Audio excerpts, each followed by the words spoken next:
Okay, let's quickly go through this, guys. Best test for determining whether something is ionic or molecular would be to test what? Conductivity. Nope, it will not. Because lots of molecular compounds are soluble. Okay? This one always tells you whether it's ionic or molecular. Okay, number 2, if something has a pH of less than 7, it's an acid. That actually should have an there, but grammatically speaking, it should be an. Okay, number 3, you add a sample of an unknown compound to water and the solution turns blue. What does it have in it? Copper. Okay, names of the following compounds. I've got calcium here with nitrates, an ionic compound, okay, because it's got a metal and a polyatomic ion in it, so we are looking at calcium nitrate. No capitals. It's got capitals. It's wrong. Oh my God. Okay, number 5. I've got silicone with oxygen. Okay, and this is a molecular compound. So I'm looking at disilicone trioxide. For number 6, guys, I need you listening here. We got to get to the lab, and if you're going to talk every time I do one of these questions, it's going to take us forever. Okay, I've got lead with oxygen. That's an ionic compound. Lead is also special in that it has more than one possible charge. Every oxygen is -2, and there are 2 of them. That means this single lead has to have a charge of 4. 2 times -2 is -4. That means this is lead 4 oxide. Number 7, potassium with phosphide. Okay, this stuff is simply potassium phosphide.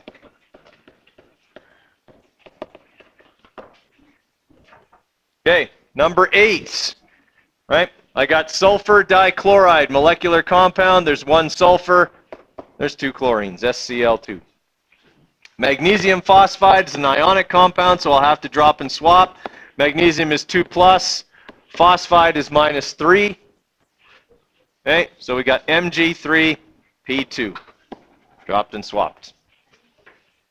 Hey, guys, remember that thing I said about don't talk every time I do a question? Can you stop doing that? Okay, cobalt 2 nitride. So cobalt, the Roman numeral tells me to use that charge in the drop and swap. Nitride is N and it's -3. So the 2 goes there, the 3 goes there. We got CO3 N2 for the formula for that one. And the last one, sodium carbonate. So I got Na. Na is always a +1. Carbonate is CO3. It's always a -2. So the 1 goes here. We don't write 1, so I also don't need brackets. And the 2 goes there. Sodium carbonates. Give them a mark out of 11. Write it at the top. Okay? Let them see it, and then I would like them handed in on this desk right here.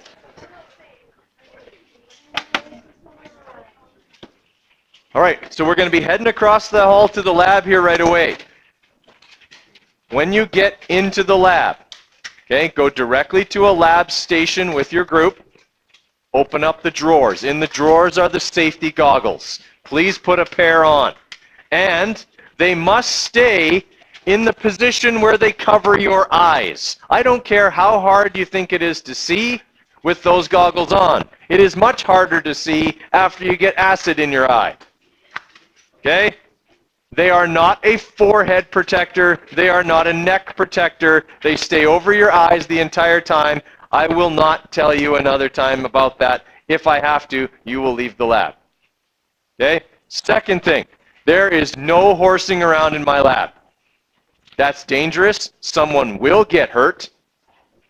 If you are caught fooling around in the lab, you will be removed from the lab. You'll receive a 0 on the lab. Okay? I take safety very seriously. So no fooling around. Let's say like 4 is, I mean, that's about the number of people you can fit around a table. Okay? Now, other things.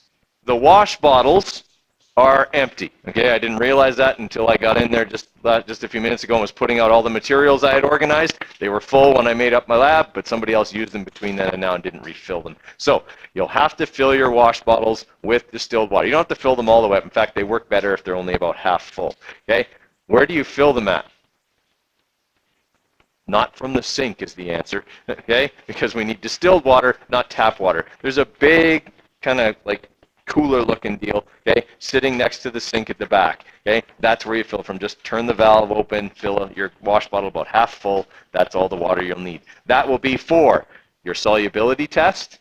It will be for rinsing off all of your equipment between tests, okay? That's what that is used for, okay? It squirts, okay? You squeeze the bottle, squirts a little stream of water out. Do not be squirting anybody else. That will be included under horseplay and you'll be removed from the lab. Is everybody clear on that? Okay, something else to be mindful of. If you use the sink for anything, it's very high pressure. When you turn it on, it's going to spray everywhere.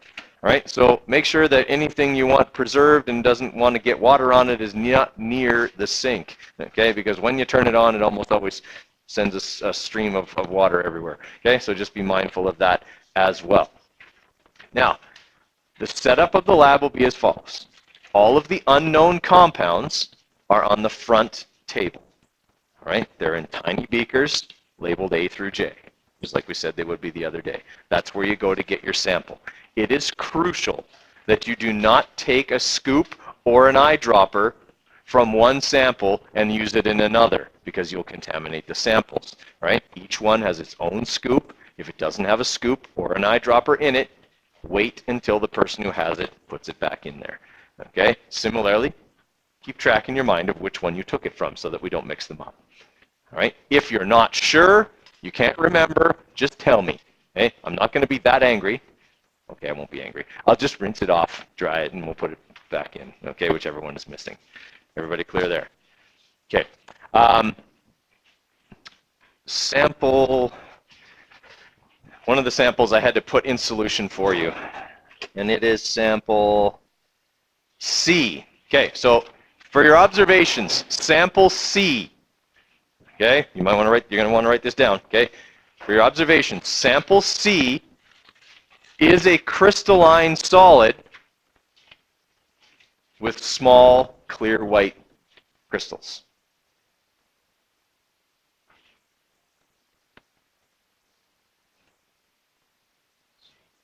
Okay.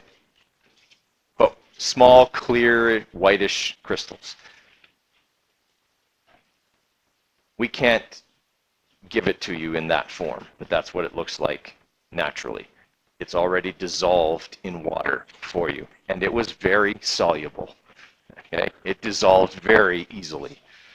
Okay, so you got a result for C for the solubility test as well. So unknown sample C is a crystalline, solid, clear, whitish crystals. Okay, that dissolves easily in water, and in addition to the dissolves easily, the temperature of the water increased. Okay, by 3 degrees Celsius.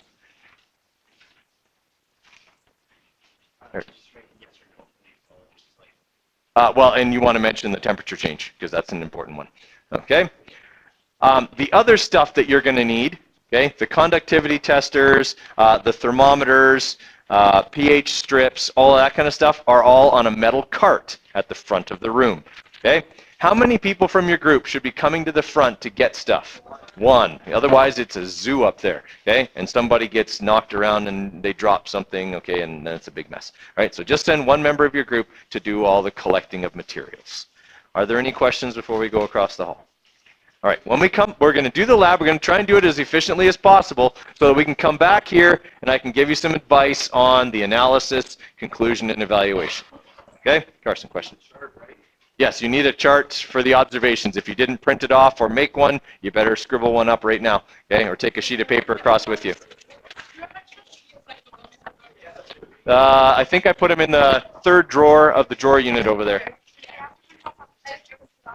As long as you remember it, you're okay. Yeah. Okay, listen up here, guys. So a couple of tips about the analysis, right? For your analysis, all you're doing is filling in this chart. right? You need to identify whether sample A was ionic or molecular. Just put an I or an M, okay, in the chart in Google Classroom, okay? And then you got to tell me which of the compounds from the materials here was that material, okay? So what you need to do is basically, if you're looking at, let's say, nickel chloride, for example, okay? You got to think to yourself, okay, nickel chloride is what kind of a compound, all right? What kind of compound is nickel chloride? It's ionic. All right, so what are some things that it should show? Okay, it should be a crystalline solid at room temperature, and it should be soluble in water. Since it's ionic, it should conduct electricity. Okay, it doesn't have H or OH in it, so its pH shouldn't be extreme at either end. And because it's got nickel in it, it should be green. That's what you got to do. Now you match up with your observations. Did you have a compound that had those properties? Okay, if so, that's what it was. Okay, that's what you're going to be doing. Process of elimination, okay, as you go through. Are there going to be a couple that'll be tricky? Yes. You might have one or two that you got to leave till the end. Okay, one thing I will tell you that I forgot to tell you before. Anything that contains ammonium, especially ammonium nitrate, when they dissolve in water, they typically get colder. In fact, it's what's used in those little instant cold packs that you might have used if you got an athletic injury where you pop the little bubble in the middle and it mixes with the water. That stuff that's in there, the powdery stuff, is ammonium nitrate. Okay, so it gets colder when you mix it with water, right? So it's something there that might help you with the identification of that one during your solubility test. Okay. Other thing here, guys, if you are unsure about your data, you can confirm it. Okay, on Google Classroom, I did post class data. Okay, so if you go into the lab task, okay, so yesterday, right, if you go into here now, compounds lab data is a PDF file that is now included in there. The podcast from today will also be in there later on today. Right, so you'll have the podcast about the pre-lab, you'll have lab data. Okay, still use yours, but if you're unsure or anything seems suspect, just check with mine, and okay, that's fine. I don't mind that. Okay, and then you'll have the podcast from today talking about analysis and that kind of thing. Now, for the conclusion, copy and paste your hypothesis, and then tell me, were you able to do what you said? Okay, did everything have unique physical properties? Did that help you? Okay, talk about that in the conclusion. That should be a couple of sentences for sure. Okay, and then in the evaluation, 2 sources of error. What are some things that you can think of that would have made the lab easier? All right. So whatever you can think of, okay, that you think would make the lab easier in the future, you can put that in as suggested improvements. All right, so that's what's expected for the last half of that lab report. So that is due the Tuesday we get back. All right, so you can ask for help today and scheduled helper at lunch, and then on the Monday when we get back, scheduled help at lunch, you can ask that day as well. Okay, questions on that? All right, so if you're not done, you can go back across finish.